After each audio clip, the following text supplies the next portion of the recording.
comme deuxième chronique ce soir, nous allons parler de littérature avec Élise. Alors, salut! Allô, ça va? Ça va bien, toi? Oui, merci. Oui. Donc, tu viens nous parler de quoi ce soir? Ça s'appelle La Tour de l'alchimiste. C'est une suggestion de Pierre-Alexandre Bonin de la librairie Monet. Oui. C'est un livre français par François Lévin, qui est un gros fan de jeux de rôle, de jeux vidéo. OK. Et c'est publié au 404 Éditions, qui est une maison d'édition qui est consacrée à la culture geek. Donc, ils vont publier des guides de jeux. Ils font même des petits guides de programmation, genre initiation à la programmation pour les enfants. Donc, c'est leur mandat. Puis là, ben, ils s'attaquent au Escape Book, qui est un livre inspiré des Escape Rooms. OK. Qu'est-ce que c'est des escape rooms? C'est très populaire depuis une couple d'années. Donc, tu as dû en entendre parler. Tu en as peut-être déjà fait. Peut-être que toi, tu en as déjà fait aussi. J'entends beaucoup entendu parler, oui. T'en as-tu fait? Malheureusement, non, mais j'ai un de mes amis qui travaille et il a bien du plaisir. OK. Donc, en gros, toi et ton équipe, vous êtes enfermés dans une pièce pendant 1 heure top chrono, puis vous devez trouver le moyen de vous échapper. Donc là, il va y avoir des indices un peu partout, il va y avoir des énigmes à relever, puis il y a souvent un thème. Donc, par exemple, tu vas être dans un temple inca, tu vas être dans un bateau de pirates. Dans le cas du livre ici, tu te retrouves dans une tour. Donc, tu as perdu... c'est comme un livre dont tu es le héros.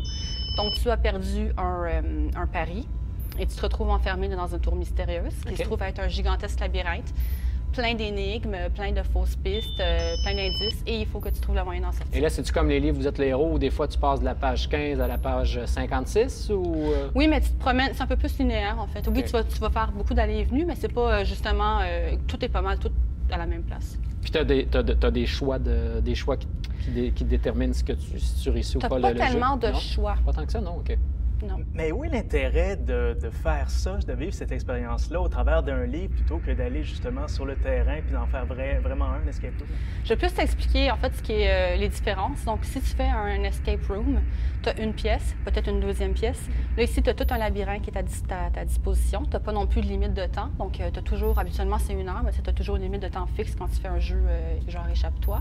Si tu as chaud ou si tu en pipi, c'est moins compliqué. C'est moins compliqué. Tu as un signet, puis tu vas faire tes affaires, puis tu reviens. Tu as un carnet à la fin aussi pour noter toutes tes impressions, tous les indices que tu as récoltés. Tu peux prendre tes notes, justement. Puis, c'est aussi un vrai livre, un vrai roman. Donc, tu as des monologues, tu as un personnage qui vit des choses, tu as une intrigue, Il y a seulement un personnage qui est un peu celui que tu incarnes, si je peux dire? Ou... Tu as ton personnage à toi. En fait, pour peut-être expliquer vite un peu l'intrigue, parce que ben là, j'ai expliqué en gros, mais toi, tu viens d'une famille... l'alchimie, la sorcellerie occupait vraiment une part importante de ton éducation. Puis toi, en vieillissant, tu as décidé que c'était juste un tas de superstitions. Puis tu te rends compte une fois dans la tour qu'il y avait du vrai là-dedans, puis que ta famille serait un peu mêlée au fameux labyrinthe. OK.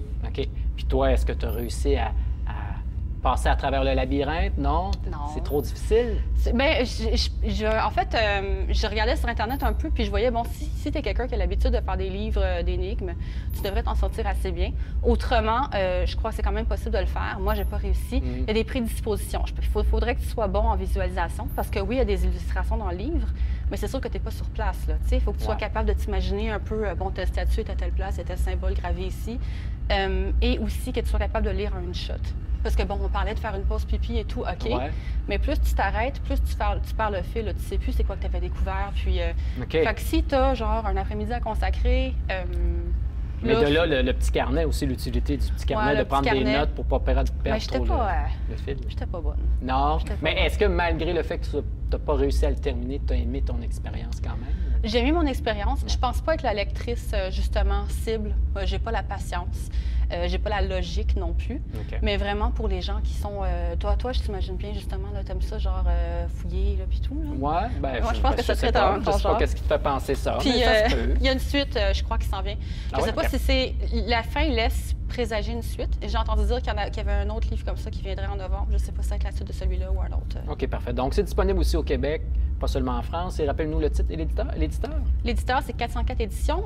L'auteur, François Lévin, et c'est La Tour de l'alchimiste, Escape Book. Parfait. Bien, merci beaucoup. Plaisir. Merci à vous deux, en fait.